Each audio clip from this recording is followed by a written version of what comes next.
नमस्ते मित्रों। सनातन धर्म में पुराणों का एक भंवर है और इसमें कई कहानियां ऐसी हैं जो एक दूसरे की विरोधाभासी हैं। आज एक ऐसी कहानी लेकर हम भविष्य पुराण से आए हैं। वो कहानी सुनने से पहले आपसे अनुरोध है कि वीडियो को लाइक अवश्य कर देना और चैनल को सब्सक्राइब। तो वो कहानी क्या है? अगर आपसे कोई पूछे कि श्री गणेश का जन्म कैसे हुआ था, उन्हें उत्पन्न किसने किया था और क्यों किया था, तो आपके दिमाग में सीधा सा एक उत्तर आएगा कि माता पार्वती ने अपने देह के उपटन से गणेश को बनाया था और उन्हें सजीव किया था। और किस लिए किया था, उसके बाद क्या हुआ, वो कहानी आपको सबको पता है। परंतु आज की कहानी में हम देखेंगे श्री गणेश को किसने उत्पन्न किया और क्यों उत्पन्न किया, और ये जो भ्रम है आज की कहानी से आपका टूट जाएगा। तो देखते हैं भविष्य पुराण में राजा शतानिक को सुमंतु मुनि कैसे कहानी सुनाते हैं। तो वहां पर राजा शतानिक पूछते हैं कि गणेश जी को विघ्न राज किसने बनाया है। यहाँ पे विघ्न राज कहा गया है, यानी विघ्न डालने वाला राजा, और वह गणों के स्वामी कैसे हुए,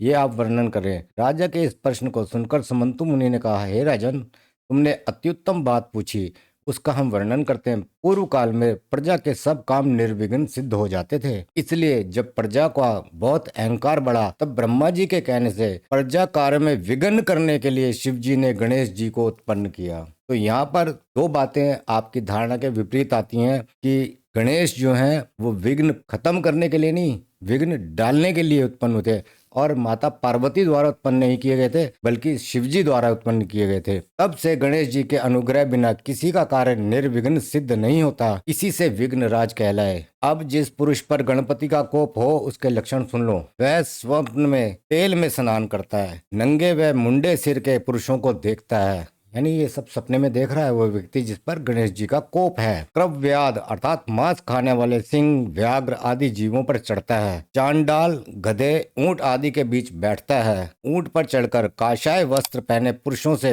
वेष्टित यम के समीप जाता है और करवीर के फूलों की माला गले में पहनता है। वह इन लक्षणों को स्वप्न में देखता है और जागता हुआ बिना कारण उदास रहता है। चलता फिरता यह देखता है कि कोई मेरे पीछे चला आता है और जिस कार्य को आरंभ करे उसी में विघ्न हो जाता है। गणपति से उस श्रेष्ठ राज्य को नहीं प्राप्त होता, कन्या को पति नहीं मिलता, गर्भिणी स्त्री के संतान नहीं होती, आचार्य पढ़ा नहीं पक सकता, विद्यार्थी पढ़ नहीं सकता, वैश्य को व्यापार में लाभ नहीं होता, खेती करने वाला खेती से कुछ फल नहीं पाता। इन विघ्नों को निवृत्त करने के लिए शुक्ल पक्ष की चतुर्थी के दिन, बृहस्पतिवार अथवा पुष्य नक्षत्र के दिन गणेश जी को स्नान कराएं, उसकी हम विधि कहते हैं। तो यहाँ पर साफ दिखाई देता है कि गणेश जी लोगों के कामों में विघ्न पैदा करने के लिए शिव जी द्वारा उत्पन्न किए गए थे।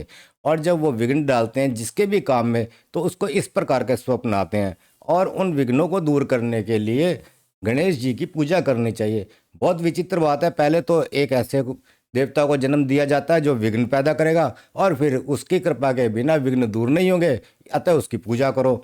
ये बहुत विचित्र, जैसे मैंने कहा, भ्रम फैलाने वाली कहानी है। और आगे देखते हैं हम कि उनकी पूजा कैसे की जाती है। सिंहासन पर गणेश जी की मूर्ति की स्थापना कर सरसों का उपटन लगाकर सर्वौषधि और सुगंधित वस्तुओं का तेल मर्दन कर स्नान कराएं तथा ब्राह्मण में स्वस्ति वाचन कराकर पूजा करें। पहले शिव पार्वती की पूजा करें, तत्पश्चात गणेश जी का पूजन करें। हर जगह आपने देखा होगा सर्वप्रथम पूज्य गणेश जी हैं, परंतु यहाँ पर कहा गया पहले शिव पार्वती की पूजा करें और फिर गणेश जी की करें।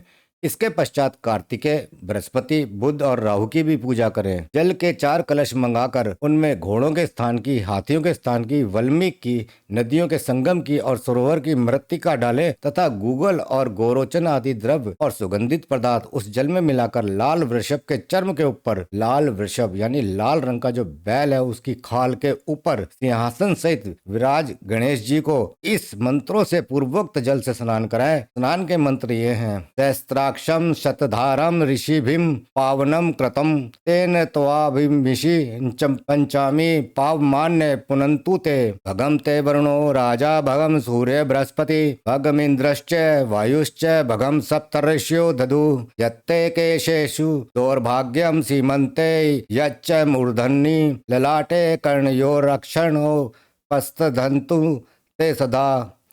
इन मंत्रों से स्नान कराकर सरसों का तेल का हवन करें। हवन के लिए गूलर के काष्ठ का सुरुवा बनाएं। मित, संपित, शाल, कटंकट, कुष्पांड और राजपुत्र इन नामों के अंत में स्वाहा लगाकर हवन करें। चूर्प अर्थात छाछ में कुशा बिछाकर उसमें कच्चे पक्के 3 प्रकार चावल, मांस, भात, कच्चा मांस, कच्चे पक्के मत्स्य यानी मछली, 3 प्रकार की सुरा यानी शराब, भांति भांति के पुष्य, इत्र आदि सुगंधित द्रव्य, लड्डू, पूरी, अनूप, दही बड़े, खीर, गुड़ के पकवान और अनेक प्रकार के फल मूल रखकर नमस्कारांतम नाम और बलि मंत्र करके चतुष्पथ अर्थात चौराहे पर बलि दें। अब यहाँ पे बलि भी दी जा रही है, मांस, कच्चा, पक्का और मछली भी है। ये किस प्रकार की पूजा है? इस प्रकार बलि देकर अंजलि में पुष्प, दूर्वा और सर्षप लेकर गणेश जी की माता पार्वती की प्रार्थना करें।